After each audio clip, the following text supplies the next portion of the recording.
Postmortem பண்ணி பார்த்துட்டாதான் என்ன அப்படின்னு அவங்க டிசைட் பண்ணுறாங்க. ஆனால் ஐன்ஸ்டீன் தன்னுடைய பாடியை வந்துட்டு போஸ்ட்மார்ட்டம் பண்ணக்கூடாதுன்னு இதுக்கு முன்னாடி சொல்லியிருந்தாரு. ஆனால் அதெல்லாம் மீறி தன்னுடைய ஃபேமிலியிலேருந்து அவங்க வந்துட்டு இந்த முடிவையும் எடுக்கிறாங்க. அங்கிருந்து டாக்டருக்கு ஒரு கியூரியாசிட்டி உருவாகுது. ஐன்ஸ்டீனோட மூளையில் அப்படி என்னதான் இருக்கும், ஸோ இது ஒரு சாக்கா வச்சுக்கிட்டு நம்ம ஏன் இவருடைய மூளையை திருடக்கூடாது, இவரோட மூளையை திருடி நம்ம ஏன் ஆராய்ச்சி பண்ணக்கூடாது அப்படின்னு போஸ்ட்மார்ட்டம் பண்ணுறாரு. போஸ்ட்மார்ட்டத்தில் தெளிவாக தெரியுது, பிளட் வெசல் வெடிச்சதுனால தான் அவர் இறந்திருக்கிறாரு அப்படின்னு சொல்லிட்டு தெளிவாக தெரிய வருது. அந்த சமயத்தில் போஸ்ட்மார்ட்டம் பண்ணியவர் தான் doctor Thomas ஷால்ட்ஸ் Harvey.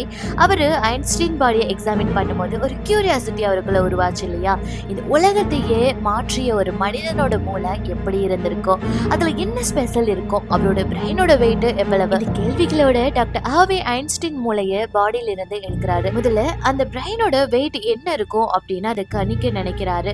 So ஐன்ஸ்டீனோட பிரெயினோட wait இதுதான். ஐன்ஸ்டீன்